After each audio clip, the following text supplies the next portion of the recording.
O Brasil deve registrar 704 mil casos novos de câncer por ano entre 2023 e 2025. A estimativa é do INCA, Instituto Nacional de Câncer. As regiões Sul e Sudeste concentram cerca de 70% da incidência da doença. O levantamento do Instituto mostra que o tumor maligno mais prevalente no Brasil é o de pele não melanoma, seguido pelo câncer de mama em mulheres, o de próstata, cólon e reto, pulmão e estômago. É um cenário preocupante no Brasil e o número de casos em jovens tem sido cada vez maior. Eu tinha 30 anos, um diagnóstico de câncer de ovário raro e pouca informação sobre câncer em geral. Especialmente sobre o câncer de ovário, eu não tinha nenhuma informação. Vamos falar sobre isso? Oi, gente, eu sou a Carolina Cassola, jornalista e criadora do Pode Falar de Saúde.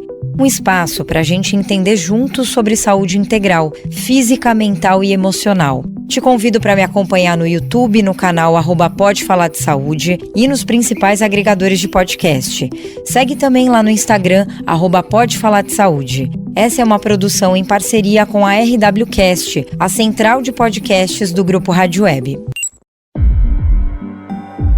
Eu tinha 30 anos, um diagnóstico de câncer de ovário raro e pouca informação sobre câncer em geral. Especialmente sobre o câncer de ovário, eu não tinha nenhuma informação. De certa forma, foi uma jornada solitária do ponto de vista de ter com quem compartilhar de paciente para paciente. Caminhar no escuro, sem informação, aumenta o medo, aumenta as incertezas. Esse relato que você ouviu é da jornalista Késia Queiroz. Os sintomas da doença já estavam ali há mais ou menos uns 5 meses.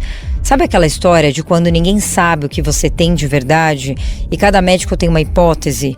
E aquilo vai deixando a gente agoniado, confuso. Pois é, no caso da Késia, foram pelo menos 10 dias de investigação nessa angústia.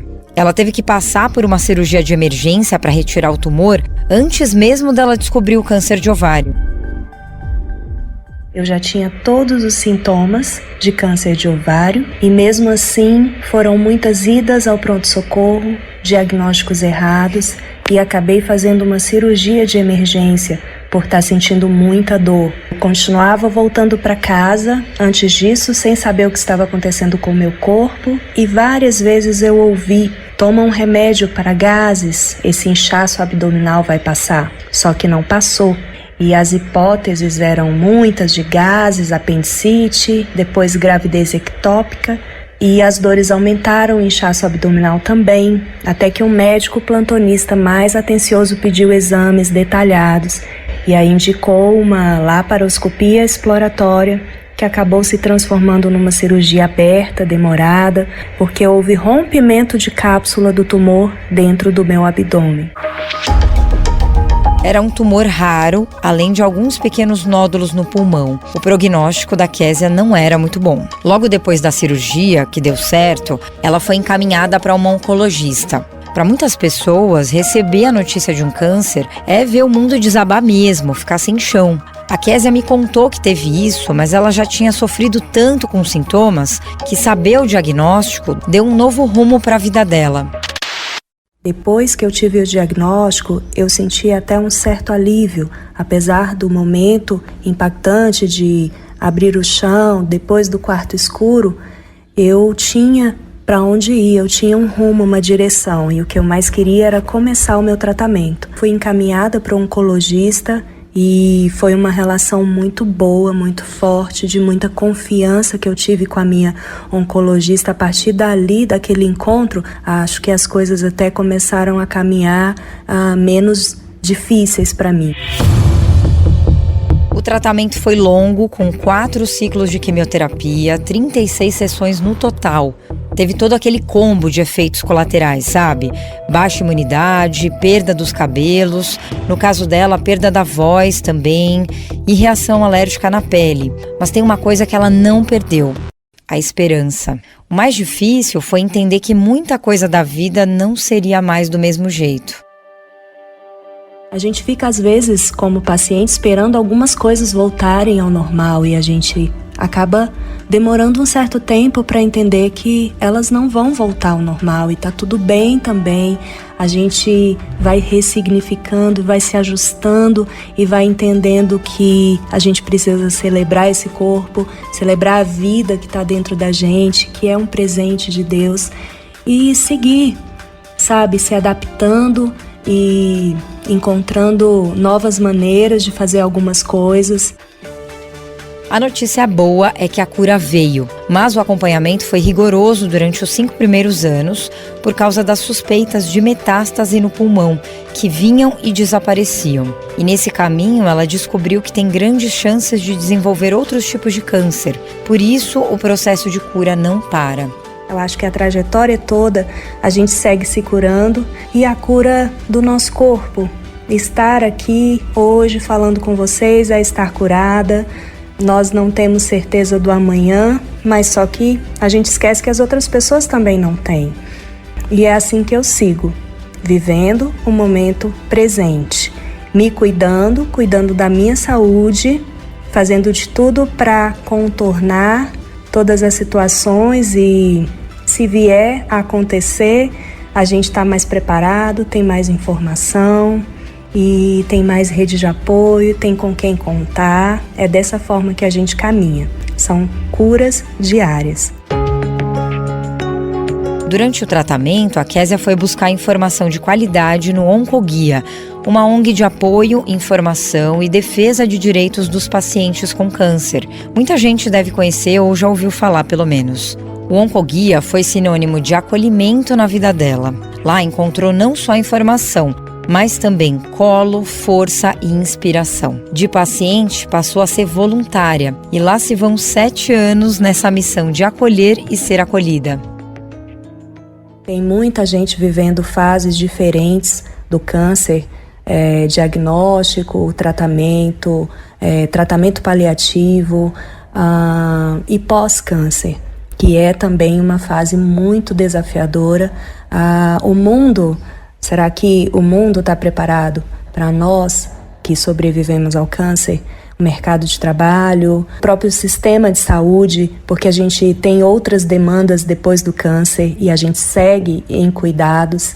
Então, a gente pode ali no Oncoguia trocar informações sobre todas essas fases e isso é muito valioso. No meio dessa jornada como paciente, a Késia se deparava com muitas notícias falsas desse universo do câncer. Aquilo incomodava demais. E como boa jornalista, também se viu nesse propósito de combater a desinformação e trazer conteúdo de qualidade, quebrar os estigmas sobre a doença. Por isso, ela criou o perfil no Instagram, @oncofake. Bom, e depois dessa história cheia de desafios, mas também inspiradora da Késia, vamos falar um pouco sobre esse cenário do câncer no Brasil? Eu vou conversar com a doutora Andréia Mello, oncologista e chefe da divisão de pesquisa clínica do INCA, que é o Instituto Nacional de Câncer, e também ex-presidente da Sociedade Brasileira de Oncologia Clínica Regional Rio de Janeiro. Tudo bem, doutora Andréia? Muito obrigada por participar com a gente desse episódio. Tudo jóia, obrigada a vocês pelo convite. Bom, doutora, essa história da Késia mostra, né, que esse diagnóstico ele tem vindo também para pessoas cada vez mais jovens, né? Por que isso? Acho que é importante aqui nós falarmos, Carolina, sobre vários aspectos dessas neoplasias em populações jovens. A primeira questão é que determinados tipos de tumores têm picos de incidência em pacientes mais jovens mesmo.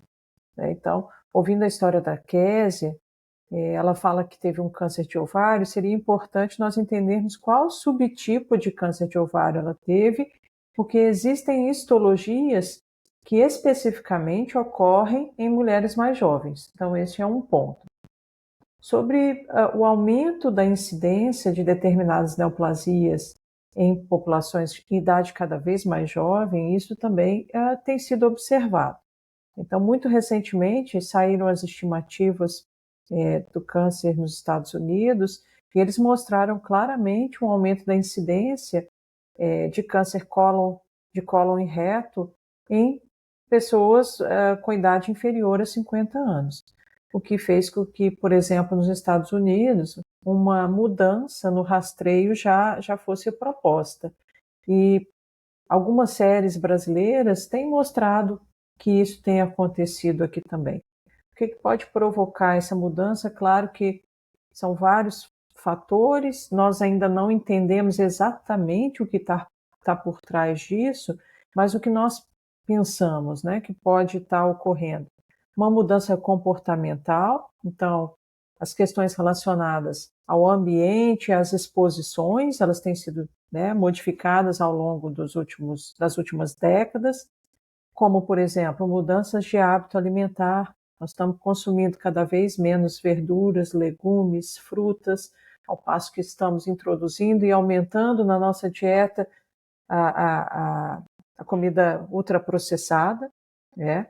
Então, esse é um fator. As questões relacionadas ao consumo de álcool, ao tabagismo, ao ganho de peso, né? Nós temos dados aí da população brasileira. Grande parte dos brasileiros tem sobrepeso ou são até mesmo considerados já obesos. Então, isso também pode ter impacto nessa incidência maior de neoplasias em idades mais tenras.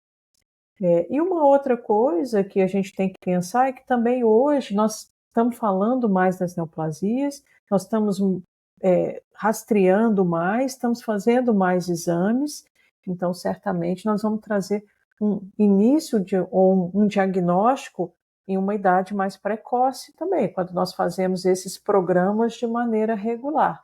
Então, todos esses fatores explicam, de alguma maneira, a ocorrência de neoplasias em pacientes mais jovens. Sim, são uma série de fatores. E aí tudo isso que você falou está muito ligado, então, à questão de estilo de vida, né, que a gente leva hoje. Aliás, tem até um estudo internacional que cita tudo isso que você falou, né, doutora, do tabagismo, consumo de álcool, excesso de peso, até infecções também pelo HPV, enfim, mas são fatores considerados evitáveis, né?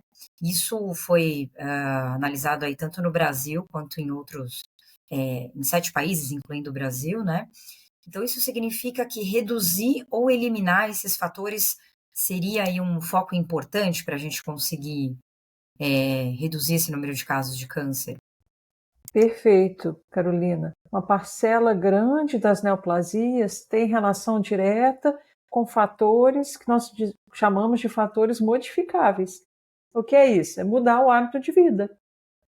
É não fumar, é não beber e quando beber a opção for consumir álcool, fazer de forma moderada, socialmente. Evitar a exposição à radiação ultravioleta, principalmente nesse período de verão, né? Eu moro aqui na cidade do Rio de Janeiro e vejo as pessoas na praia no momento em que a incidência da radiação ultravioleta é mais alta, então de 10 da manhã às 4 da tarde. Quando essa exposição ela não é possível não tê-la, né? O ideal é que a pessoa se exponha com o uso de fator de proteção solar adequado, com barreira física. Então, hoje já existem blusas, né? Roupas que têm bloqueador ultravioleta, então essa barreira física é importante. As questões alimentares, né? Vamos comer mais frutas, verduras, legumes, vamos praticar atividade física e vamos nos vacinar. O HPV, o vírus do papiloma, ele está relacionado aí a um número imenso de neoplasias, como câncer do colo do útero, da vulva, da vagina, do pênis, do canal anal, alguns tumores da região da orofaringe.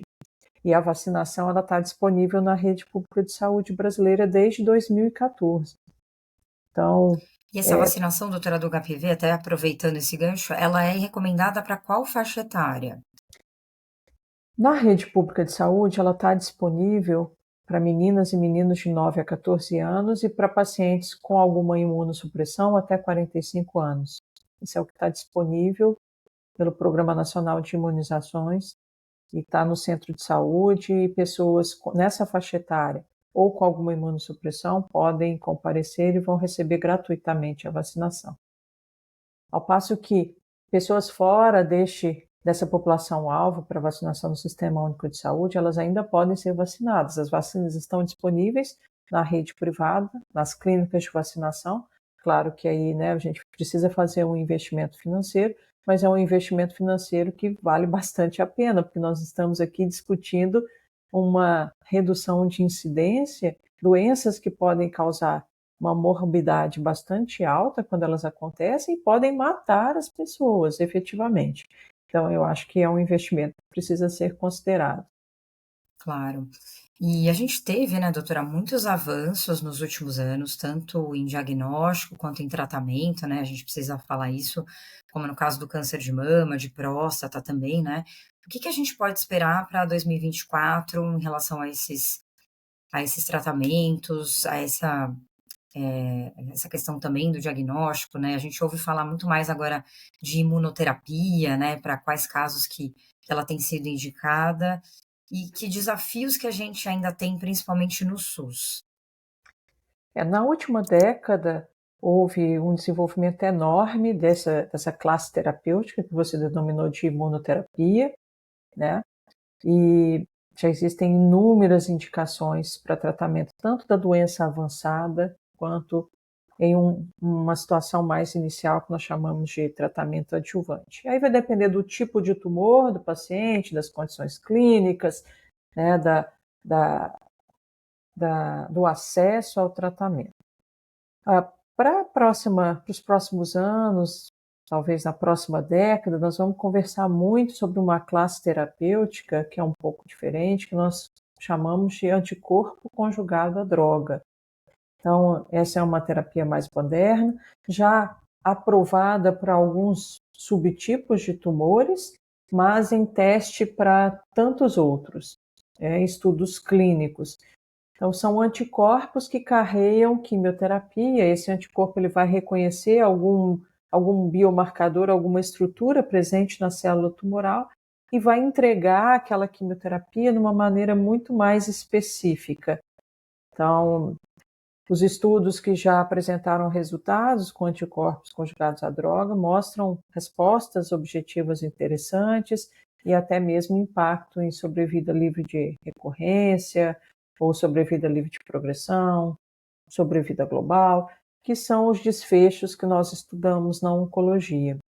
Além disso, assim, avanços nas técnicas de radioterapia, avanços nas técnicas de cirurgia, elas também são discutidas e amplamente estudadas, e acho que são mudanças que vão acontecer também nos próximos anos. Sobre os desafios, o desafio maior é a toxicidade que nós denominamos de toxicidade financeira e o acesso. Então, mesmo para aquelas pessoas que têm convênios, que têm seguros de saúde, o impacto financeiro do tratamento oncológico tem sido cada vez maior, né? Então, não é pouco comum nós vermos aí discussões sobre gastos em saúde e prejuízos, né, que os convênios têm tido recorrentemente devido ao aumento desses gastos. E Né?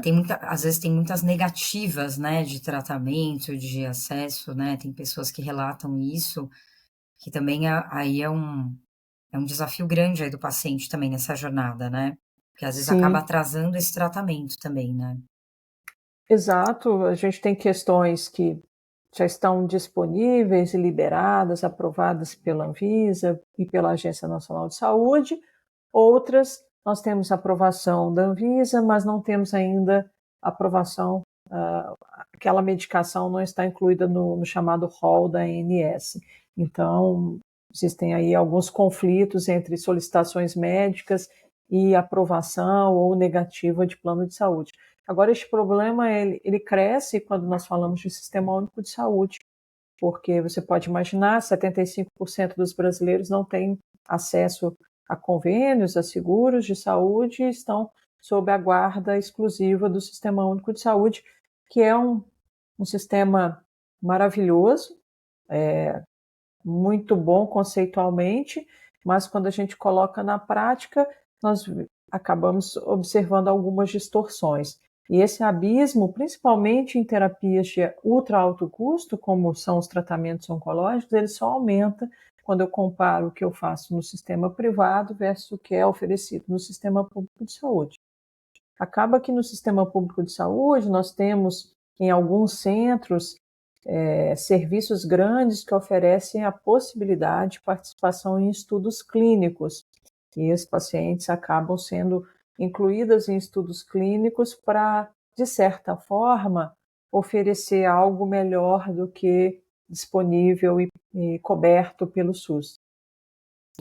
Eu me lembro de uma conversa que eu tive até com a doutora Mayra Calef em outubro, né, no Outubro Rosa, a gente falando que em muitos locais, né, a gente sabe que existe a lei dos 60 dias, que ela é uma lei super importante, né, para a partir daquele diagnóstico, né, o paciente ter aí 2 meses para, no máximo 2 meses para iniciar esse tratamento, mas que em alguns locais isso acaba ainda não sendo respeitado, né, ainda não é uma regra de verdade na prática, né, e que em muitos casos a defensoria pública às vezes precisa intervir, ter esse papel, esse paciente procurar essa defensoria para conseguir garantir esse direito, né, quer dizer, a gente ainda tem muitas realidades dentro do Brasil, assim, diferentes, né, doutora? A Lei dos 60 dias, ela veio em 2013 e justamente estabeleceu que no território brasileiro, após o diagnóstico de uma neoplasia, de um câncer, o paciente deveria receber o seu primeiro tratamento em no máximo 60 dias. Como vocês podem imaginar, uma lei é ótima, né? Ela faz um regramento, mas ela não é exatamente suficiente quando ela acontece de maneira isolada. O que eu quero dizer? Que é preciso, além de uma lei, nós investirmos em recursos humanos, em recursos materiais, em infraestrutura hospitalar e para acolhimento e tratamento dessas pessoas com câncer. Lembrando que a incidência do câncer ela vem aumentando no Brasil e no mundo. Então, este é um grande problema que nós precisamos nos preparar ou já deveríamos estar preparados, porque daqui para frente a situação vai ainda piorar em termos de número de casos de câncer no Brasil. O impacto das neoplasias na mortalidade também é altíssimo, né? Então, nós temos que nos preparar em termos de recursos humanos, treinamento, infraestrutura e acesso ao tratamento. Então, não uma lei, ela é muito boa, mas ela por si só, isoladamente, não basta, né? A gente precisa preparar todo o entorno. Essa é a explicação que para este fato que você relatou, né? Que em muitas localidades, infelizmente, a lei dos 60 dias ela não é respeitada. Mas não é respeitada porque o serviço ali daquela região não quer. É que ele não consegue dar conta de toda a demanda presente naquela localidade, naquela região. Sim, é um problema que precisa de investimento, né, de Isso. infraestrutura, né. Agora, a gente teve a aprovação, né, agora bem recente, no final do ano passado, da Política Nacional de Prevenção e Controle do Câncer no SUS, né, que se tornou uma lei. Eu queria que você falasse, assim, na prática, como é que ela pode ajudar aí nessa jornada do paciente? Eu não sei se também isso tem alguma ligação com essa questão também da humanização do tratamento, é uma coisa que tem se falado muito em saúde, né. Eh, Esse acesso, como a gente estava falando, ao diagnóstico, né, ter esse diagnóstico mais rápido, o tratamento, mas também esse cuidado, né, com o paciente de uma forma cada vez mais humanizada. Eu acho que ela é super importante, de novo, né? Só o fato de alguém estar pensando, olhando para o paciente com câncer, olhando para este aumento da incidência e mortalidade e tentando trazer essa discussão para Brasília, para o Ministério da Saúde, para a Câmara dos Deputados, para o Senado, para a Presidência da República, eu acho que é maravilhoso. E aqui a gente quer, de fato, né, tornar essa jornada do paciente muito mais fácil para o paciente com diagnóstico de câncer. E também investir nas medidas de prevenção e diagnóstico precoce. Então, eu vejo, nós da comunidade oncológica ficamos muito, né, satisfeitos, entusiasmados e com uma esperança de que as coisas podem mudar nos próximos anos no cenário do câncer no Brasil, com esse tipo de iniciativa. Legal. Agora, a gente falou de tratamento, né? E assim, a gente vê hoje, não sei se pela exposição das redes sociais, mas muita gente convivendo com câncer, né? Mesmo cânceres com metástase, né? Que já se espalharam por alguns outros órgãos, enfim. Isso tem muito a ver também com a evolução dos tratamentos, assim, os pacientes estão tendo mais qualidade de vida, né? Assim, o tratamento está mais assertivo, que você comentou da esperança desse novo tratamento com menos efeitos colaterais e mais qualidade de vida mesmo, né? Além da sobrevida. Excelente pergunta e percepção, e isso precisa ser dito, né? A oncologia, hoje, ela tem trabalhado cada vez mais para aumentar o tempo de vida dos pacientes com doença avançada, com metástases, e dar qualidade de vida. Então, em todos os estudos clínicos, essas questões relacionadas ao que o paciente sente e qual a percepção dele diante da sua doença e de seu tratamento têm sido cada vez mais abordadas. E o que nós, oncologistas, queremos? Se não é possível curar, o paciente já tem uma doença avançada, e para muitas situações clínicas nós ainda não temos tratamentos que vão fazer que aquela doença desapareça por completo, na totalidade dos pacientes, pode até desaparecer em uma parte deles, mas essa parte é muito pequena ainda, né? Então, se nós estamos dizendo que para uma parte grande eu vou fazer um tratamento e a doença não vai sumir, o que eu quero? Eu quero que essa doença diminua de tamanho ou que ela fique controlada, que não cresça, que não surjam novas lesões, que o paciente não tenha grandes sintomas, não tenha dor, falta de ar, desconfortos, fadiga. Então, a oncologia moderna, ela quer fazer com que essa doença se torne crônica. Muitas vezes eu falo para os meus pacientes, eles perguntam, doutora, quanto tempo eu vou fazer tratamento? Eu falei, pode ser que você tenha que fazer tratamento por toda a sua vida daqui para frente. Mas pense, um paciente que tem uma insuficiência renal, ele vai à clínica de diálise 3 vezes por semana. E ele vive.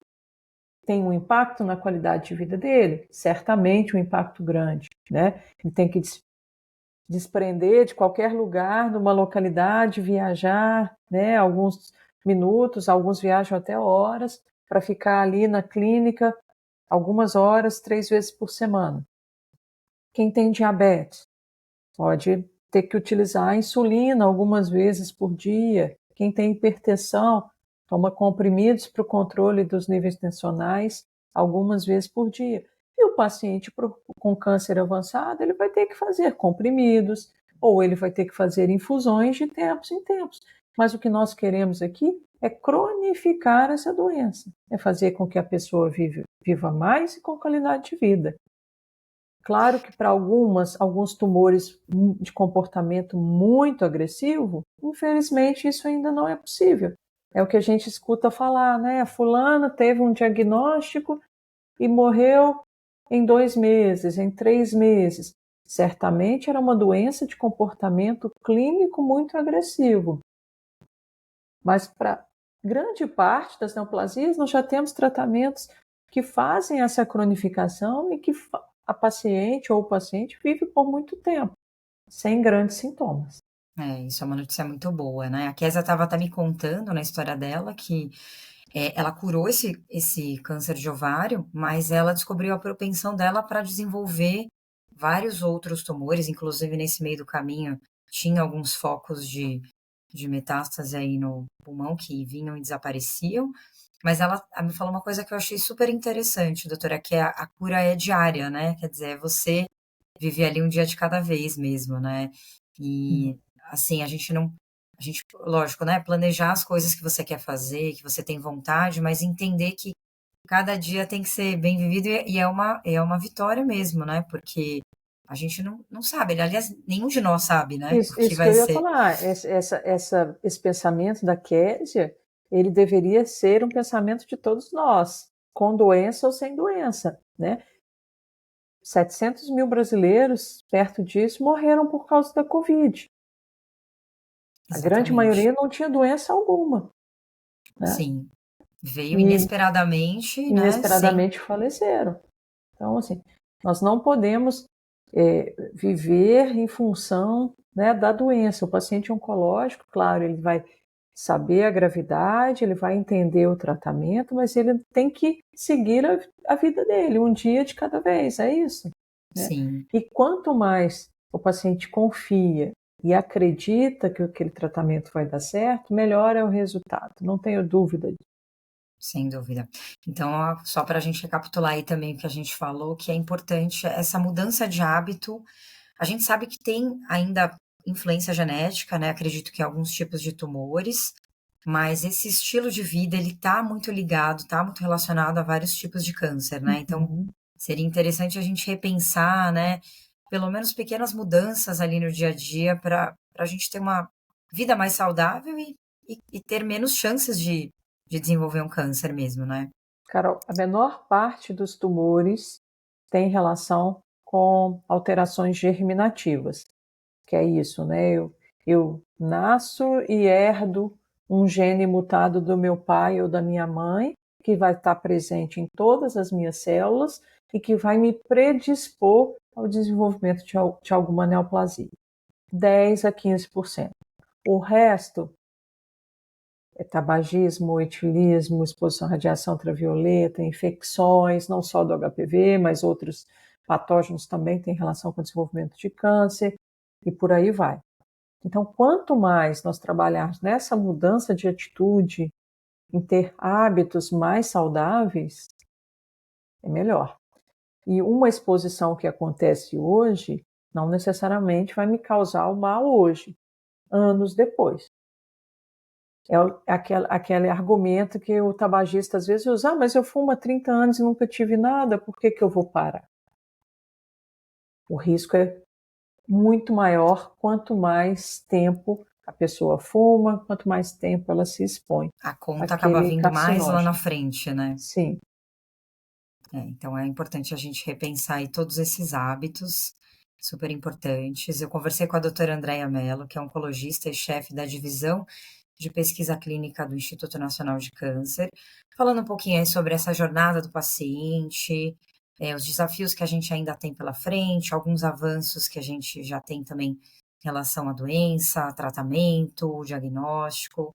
Doutora, muito obrigada aí pelas informações. A gente espera aí que a gente tenha cada vez mais boas notícias aí em relação à cura e qualidade de vida mesmo desses pacientes. Obrigada a você pela oportunidade.